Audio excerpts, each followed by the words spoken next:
कैसे हैं आप सब। आज हम शुरू करने वाले हैं फार्मास्यूटिकल ऑर्गेनिक केमिस्ट्री का यूनिट नंबर 3। इसमें हमने हेटेरोसाइक्लिक कंपाउंड्स के बारे में जो नोमेनक्लेचर और क्लासिफिकेशन था वो हमने प्रीवियस लेक्चर में डिस्कस किया था। आज हम डिस्कस करने वाले हैं synthesis, reaction and medicinal uses of following compounds derivatives. इसमें हमारे पास 3 कंपाउंड्स है, पायरोल है, फ्यूरान है और थाइफिन है। तो इनको हमें सिंगल सिंगल्स में डिस्कस करना है, यानी पायरोल का हमें सिंथेसिस, रिएक्शन, मेडिसिनल यूजेस करना है, एज इट इज फ्यूरान के साथ हमें ये करना है और थाइफिन के साथ भी करना है। ठीक है, तो अब हम देखते हैं synthesis, reaction and medicinal uses of pyrrole. तो पायरोल का स्ट्रक्चर होता है हमारे पास। ठीक है, पायरोल के स्ट्रक्चर में हमारे पास यहाँ पे क्या होता है, नाइट्रोजन ग्रुप कंपाउंड होता है। सॉरी, यहाँ पे नाइट्रोजन हेटेरो एटम प्रेजेंट होता है। तो यहाँ पे जो ये पायरोल है ये अनसैचुरेटेड फॉर्म में है। So pyrrole is an unsaturated 5-member heterocyclic compound consist of nitrogen as a heteroatom at a first position। यानी जो नाइट्रोजन एटम है वो फर्स्ट पोजीशन पे लगा हुआ है और उसकी 5 मेंबर रिंग है हेटेरोसाइक्लिक। ठीक है, इसके एग्जांपल्स क्या है हमारे पास, एल्कलॉइड्स हो गए, हीमोग्लोबिन और क्लोरोफिल।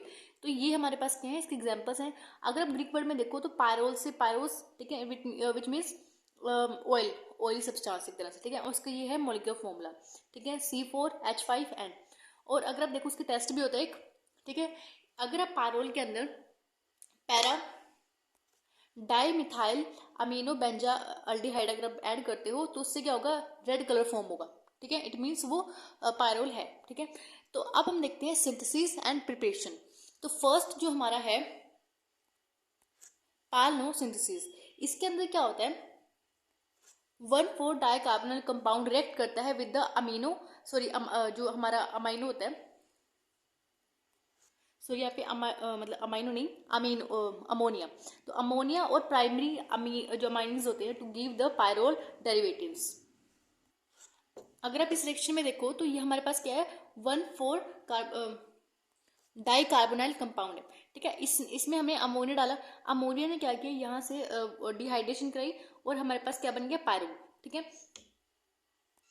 अब देखो क्या हुआ, अमोनिया के पास 3 हाइड्रोजन थे, अब 2 हाइड्रोजन इसके पास लगे, 2 हाइड्रोजन इसके पास लगे। ठीक है, अब अमोनिया एक नहीं है, ऑब्वियस सी बात है, काफी सारा अमोनिया डालोगे आप तो हाइड्रोजन यहाँ पे 2 और 2, तो यहाँ से वाटर रिलीज हो जाएगा। उसके बाद आपके पास नाइट्रोजन, क्योंकि यहाँ की जो हमारे पास 3 हाइड्रोजन थे, तो मान लो हमारे पास यहाँ पे एक और अमोनिया। ठीक है, इसके अकॉर्डिंग अगर हम देखें, ठीक है, तो यहाँ पे क्या होगा, हमारे पास इसके पास जो 2 हाइड्रोजन थे, 2 हाइड्रोजन लग गए ऑक्सीजन के साथ, तो ऑक्सीजन के साथ क्या हो गया, वाटर बन गया। ठीक है, तो यहाँ से क्या हो गया, वाटर रिमूव हो जाएगा ऐसे करके, तो यहाँ से वाटर रिमूव हो जाएगा। अब यहाँ पे बचे हमारे पास NH ग्रुप। अब NH ग्रुप क्या करेगा, यहाँ पे जाके अटैच हो जाएगा, तो ये क्या बना लेगा, पायरोल, और यहाँ पे डबल बॉन्ड आ जाएगा। ठीक है, ताकि स्टेबल हो सके। नेक्स्ट हमारा जो है Hantzsch pyrrole synthesis, reaction of a alpha haloketone with the beta ester in the presence of the ammonia gives pyrrole derivative। अब यहाँ पे हमारे पास क्या है, यहाँ पे हमारे पास अल्फा हेलोकीटोन्स है और ये क्या हमारे पास बीटा कीटो ईस्टर। ठीक है, अब यहाँ पे जो ये बीटा कीटो ईस्टर है और हेलो कीटोन में आप लिख देती हूँ, ये हमारे पास क्या है, अल्फा हेलो कीटोन्स, और ये हमारे पास क्या है, बीटा कीटो ईस्टर। ठीक है, अब जब ये दोनों आपस में रिएक्ट करेंगे in the presence of ammonia, ठीक है, अमोनिया के प्रेजेंस में क्या होगा, यहाँ से HCl और डिहाइड्रेशन होगा, यानी वाटर का रिमूवल होगा यहाँ से। तो देखो यहाँ से जब HCl रिमूव होगा, यहाँ से ऑक्सीजन, और यहाँ से ऑक्सीजन जब रिमूव होगा, अगर आप देखो तो यहाँ से हाइड्रोजन कहीं से एडजस्ट होके ये HCl बन जाएगा यहाँ से, और ये जो वाटर है, यानी जो 2 मॉलिक्यूल वाटर निकले हैं, क्योंकि यहाँ पे 2 ऑक्सीजन थे ना, तो 2 ऑक्सीजन के साथ 4 हाइड्रोजन लगेंगे, तो इस वजह से क्या होगा, यहाँ पे हाइड्रोजन 4 निकलेंगे, और उसके बाद क्या होगा, हाइड्रोजन और वाटर मतलब वाटर बन के क्या हो जाएगा, रिमूव हो जाएगा वहां से, तो हमारा बन जाएगा पायरोल। तो ये पायरोल का स्ट्रक्चर बन जाएगा। ठीक है, नेक्स्ट हमारे पास है नो सिंथेसिस। अब इसमें क्या होता है, cyclic condensation of alpha amino ketone with the beta keto ester gives the pyrrole derivatives. देखो यहाँ पे क्या हुआ, अगर आप ऊपर वाली लेक्चर में देखो, जो हमारा यहाँ पे अल्फा, अगर आप देखो अल्फा हेलो कीटोन्स लगा हुआ था, तो अल्फा हेलो कीटोन्स में यानी यहाँ पे हेलोजन लगा हुआ है। ठीक है, Cl ग्रुप लगा हुआ है। ठीक है, अगर आप यहाँ पे देखो तो यहाँ पे अल्फा अमीनो यानी अमीनो ग्रुप लगा हुआ है। तो यहाँ पे जो अमीनो ग्रुप है बाकी सारा स्ट्रक्चर सेम है। ठीक है, जो न्यूक्लियो सिंथेसिस है बाकी इसमें सारा स्ट्रक्चर चेंज है, सॉरी सेम है। और यहाँ पे जो ये वाला है बीटा कीटो, ये क्या हमारे पास बीटा कीटो ईस्टर सेम है बाकी सारा स्ट्रक्चर इसका। उस यहाँ से क्या होगा, वाटर रिमूव होगा और उसके बाद क्या बन जाएगा, पायरोल। क्या स्ट्रक्चर बन जाएगा हमारा, पायरोल का। देखो एक चीज यहाँ पे है कि यहाँ पे ये गिव्स अ पायरोल डेरिवेटिव्स, ये एग्जैक्ट पायरोल नहीं देगा, इट मीन्स कि इसके जो पायरोल के डेरिवेटिव्स होते हैं डिफरेंट डिफरेंट। देखो यहाँ पे आप ये पायरोल के डेरिवेटिव्स आप बना रहे हो। ठीक है, तो ये जितने भी पायरोल के डेरिवेटिव्स है, देखो अगर आप देखो यहाँ पे ये स्ट्रक्चर अगर आप देखो तो एग्जैक्ट में वैसे पायरोल नहीं है, पायरोल के डेरिवेटिव्स हैं। ऊपर भी हमने यहाँ पे पायरोल का डेरिवेटिव बनाया। ठीक है, तो यहाँ पे भी आपने क्या बनाया था, पायरोल का डेरिवेटिव बनाया था। अगर आप देखो तो ये भी पायरोल का डेरिवेटिव है। तो जब हम इसके यूजेस देखेंगे तो हम एग्जैक्ट पायरोल के यूजेस नहीं देखेंगे, हमें इन डेरिवेटिव्स के डिफरेंट डिफरेंट डेरिवेटिव्स होते हैं, तो इन डेरिवेटिव्स की यूजेस लर्न करने हैं। तो हम बना रहे हैं पायरोल का डेरिवेटिव। आपको अगर आप देखो यहाँ पे डेफिनेशन में लिखा भी हुआ है ऊपर, गिव्स द पायरोल डेरिवेटिव्स, यानी पायरोल का डेरिवेटिव दे रहा है, एग्जैक्ट पायरोल नहीं बनेगा। नेक्स्ट हमारे पास फ्यूरान। फ्यूरान में कोमाइकल मेथड्स होते हैं।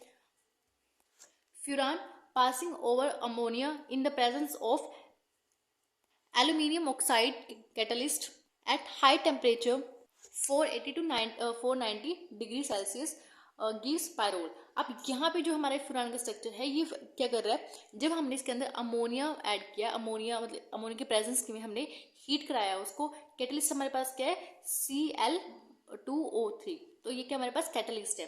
ठीक है, यहाँ पे ये क्या है, कैटलिस्ट। अब कैटलिस्ट का काम क्या होता है, रिएक्शन को जल्दी कराता है ये। ठीक है, अगर आपको रिएक्शन को जल्दी करनी है तो हम उसमें कैटलिस्ट डाल देते हैं। अब हम फ्यूरान में क्या करेंगे, अमोनिया के प्रेजेंस में और कैटलिस्ट के प्रेजेंस में हमने हीट किया, उसको हीट करने के बाद हमारे पास क्या बन गया, पायरोल। तो यहाँ पे डेरिवेटिव नहीं बना, यहाँ पे सीधा क्या बना है, पायरोल बना है। ठीक है, अब देखो हमारे पास नेक्स्ट है हमारे पास from acetylene by passing a mixture of acetylene and ammonia through a red hot tube. तो यहाँ पे हमारे पास क्या है, जब हमने इसके अंदर देखो ये एसिटाइलिन, सॉरी यहाँ पे एसिटाइलिन है। एसिटाइलिन में क्या होता है, ये देखो यहाँ पे 3 बॉन्ड होते हैं। ठीक है, और जब हम इसको अमोनिया के साथ, आप यहाँ पे लिख सकते हो अमोनिया के साथ, यहाँ पे मैंने अमोनिया से ऐड किया हुआ है। ठीक है, तो यहाँ पे हमारे पास क्या बनेगा, पायरोल का स्ट्रक्चर बन जाएगा। ये क्या बन गया हमारे पास, पायरोल का स्ट्रक्चर। ठीक है, नेक्स्ट हमारे पास है रिएक्शंस। तो यहाँ पे क्या होती है, इलेक्ट्रोफिलिक सब्स्टिट्यूशन रिएक्शन होती है। अब यहाँ पे इलेक्ट्रोफिलिक सब्स्टिट्यूशन रिएक्शन में क्या होता है, जो हमारी सेकंड पोजीशन होती है, अगर आप देखो तो हमारी सेकंड पोजीशन ये है, तो सेकंड जो पोजीशन है वो ज़्यादा स्टेबल होती है। ठीक है, तो ज़्यादातर हमारे जो कंप्रेस है, हमारे पास यहाँ पे NO2 ग्रुप लगा हुआ है, तो सेकंड ग्रुप पे लगा है, सॉरी सेकंड पोजीशन पे लगा है, क्योंकि यहाँ पे क्या होती है, ये ज़्यादा स्टेबल होता है, इसलिए यहाँ पे जाके लगता है ये। ठीक है, तो जो हमारा पायरोल है, पायरोल में अगर हम नाइट्रेशन कराएं तो नाइट्रेशन किसके प्रेजेंस में होगी, निट्रिक एसिड के, HNO3, और यहाँ पे हमारे पास CH3CO2O, तो यहाँ इसके प्रेजेंस में हमारे पास क्या बनेगा, 2 नाइट्रो पायरोल। तो क्योंकि यहाँ पे नाइट्रो ग्रुप लग गया इसलिए यहाँ पे क्या बन गया, 2 नाइट्रो पायरोल। यहाँ पे 2 पोजीशन पे अगर आप देखो फर्स्ट नंबर इसको आएगा, सेकंड नंबर इसको, तो 2 नाइट्रो पायरोल। ठीक है, उसके बाद हम आप देखते हैं सल्फोनेशन। तो सल्फोनेशन में क्या होता है, यहाँ पे SO3 इन अ पायरीडीन। तो पायरीडीन अगर आपने देखा हो, बहुत ही अनप्लेजेंट स्मेल होती है उसकी, अगर आपने लैब वगैरह में इसको यूज़ किया है तो बहुत ही गंदी स्मेल होती है। ठीक है, क्योंकि इसके अंदर नाइट्रोजन ग्रुप भी प्रेजेंट होता है। तो यहाँ पे क्या होता है, अब सल्फोनेशन में अगर आप देखो तो SO3H ये ग्रुप इंपॉर्टेंट है। आप इस ग्रुप को मतलब सॉरी यहाँ पे जो ये हमारे पास आप फंक्शन ग्रुप बोल सकते हो, इस फंक्शन ग्रुप को लर्न करो कि अगर आपको नाइट्रेशन करनी है तो यहाँ पे NO2 ही जुड़ेगा आगे, अगर आपको सल्फोनेशन करनी है तो SO3H ही जुड़ेगा। ठीक है, तो उसके बाद क्या होगा, हमारा फॉर्म हो जाएगा 2 पायरोल सल्फोनिक एसिड। और भी काफी रिएक्शन हमारे साथ, जैसे क्लोरीनेशन है। क्लोरीनेशन में क्या होगा, यानी हमारा जो हेलोजन ग्रुप है वो आके अटैच हो जाएगा। तो यहाँ पे SO2Cl2 के प्रेजेंस में क्या होगा, यहाँ पे क्लोरीनेशन होगा। तो यहाँ पे जब क्लोरीनेशन होगा पायरोल रिंग में, तो यहाँ पे 2 3 4 5 यानी 2 चाहे इधर से कर लो या इधर से कर लो, 2 3 4 5, तो यहाँ पे 4 जगह पे क्या होगा, क्लोराइड ग्रुप अटैच होगा। तो 2,3,4,5 टेट्राक्लोरोपाइरोल। ठीक है, नेक्स्ट हमारे पास है आयोडीनेशन। अब आयोडीनेशन में क्या होता है, सेम है क्योंकि ये भी हेलोजन था, ये भी हेलोजन है। अब इसमें देखो अगर आप I2 यानी आयोडीन, तो आयोडीन ये हमें आयोडीन क्या चाहिए होता है, एक्वस में चाहिए होता है। ठीक है, तो Ki, तो जब ये आयोडीन है जब इसके साथ रिएक्ट किया तो ये भी 4 जगह पे जाके अटैच होगा, जैसे 2,3,4,5 टेट्रा आयोडोपाइरोल। नेक्स्ट हमारे पास है फ्रीडल-क्राफ्ट एसाइलेशन। फ्रीडल-क्राफ्ट एसाइलेशन में क्या होगा, यहाँ पे CH3COO2O ग्रुप, यहाँ पे हम अगर हम इसमें ऐड करते हैं तो यहाँ पे COH3, तो फ्रीडल-क्राफ्ट रिएक्शन में हमें याद रखना है कि यहाँ पे COH3 का ही एडिशन होता है। ठीक है, और भी सेकंड पोजीशन पे होगा। ठीक है, नेक्स्ट हमारे पास है कोल्बी स्किमिट रिएक्शन।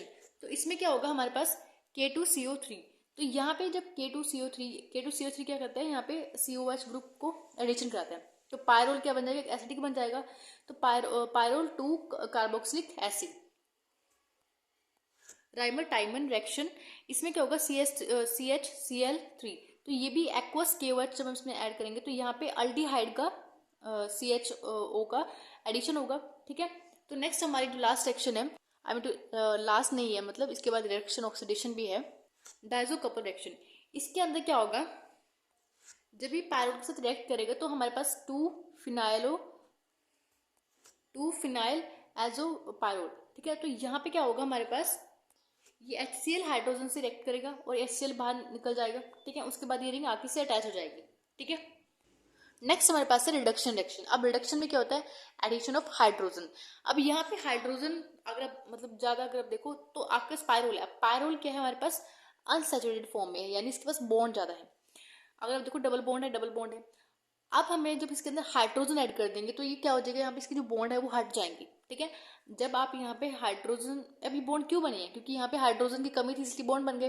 ठीक है, अब यहाँ पे हाइड्रोजन अगर मैं ऐड कर दें, ठीक है, अब हाइड्रोजन को हम ऐसे ही डायरेक्ट ऐड नहीं कर सकते क्योंकि हाइड्रोजन का एक गैस फॉर्म में है। आप सोल्यूशन फॉर्म में, अब सोल्यूशन के अंदर गैस ना डालोगे, अब गैस तो जल्दी नहीं रिलीज हो जाएगी, तो हाइड्रोजन का सरफेस चाहिए होता है। ठीक है, अब हम इस तो उस सरफेस को मतलब प्रेजेंट करने के लिए मेटल की चीज लेते हैं। ठीक है, तो मेटल, तो जो ये पीटी है, तो ठीक है, तो हमने इसलिए डाला इसके अंदर ताकि हाइड्रोजन इसकी सरफेस के ऊपर आराम से, एक तरह से आप बोल सकते हो, रिएक्ट कराने में हेल्प करता है।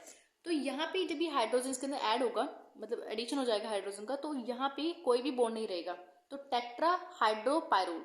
ठीक है, ये बन जाएगा क्योंकि यहाँ पे 1 2 3 4, तो यहाँ पे 4 हाइड्रोजन लगे हुए हैं, मतलब हाइड्रोजन ग्रुप ऐड हो चुके हैं।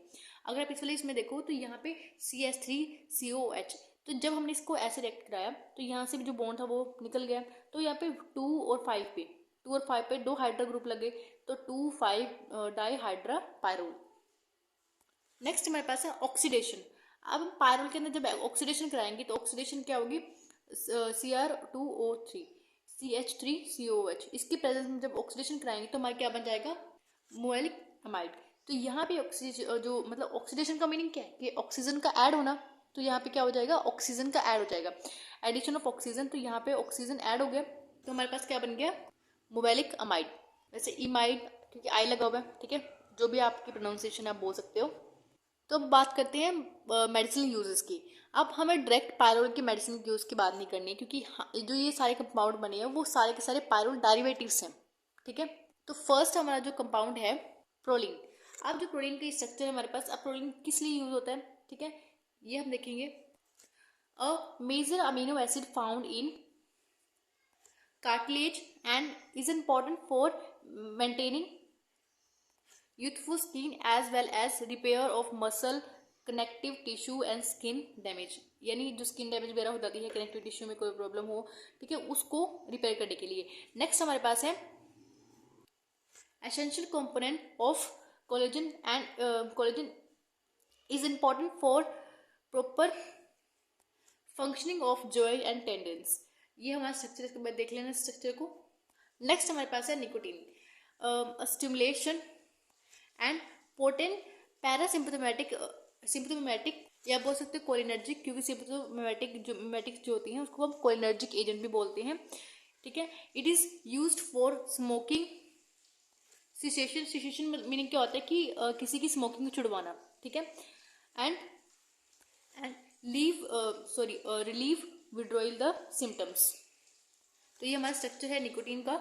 नेक्स्ट हमारा जो है प्रोसाइक्लिडीन। तो प्रोसाइक्लिडीन क्या होता है, देखो ये क्या होता है, एंटीकोलिनर्जिक ड्रग होती है, use for treat the stiffness, tremors और जो इन्वॉल्यूटरी मूवमेंट होती है उसको, और जो poor muscle control of the Parkinson disease. Parkinson disease जो होती है, अब पार्किंसन क्या होता है, पार्किंसन जब डोपामिन की कमी हो जाती है ना तो पार्किंसन होता है, और इस कंडीशन में क्या होता है, जो एसिटाइलकोलिन है वो इंक्रीज हो जाता है। ठीक है, तो पार्किंसन को ट्रीट करता है और इसका कंपाउंड का स्ट्रक्चर है। तो आज हमने देखा इसके synthesis, reaction and medicine uses of pyrrole. तो पायरोल का हमने कंप्लीट कर लिया। नेक्स्ट वीडियो में डिस्कस करेंगे फ्यूरान के बारे में। अगर आपको कोई कंपाउंड या कोई भी स्ट्रक्चर वह समझ ना आया हो तो आप हमें कमेंट कर सकते हैं। And thank you for watching this video. Have a nice day.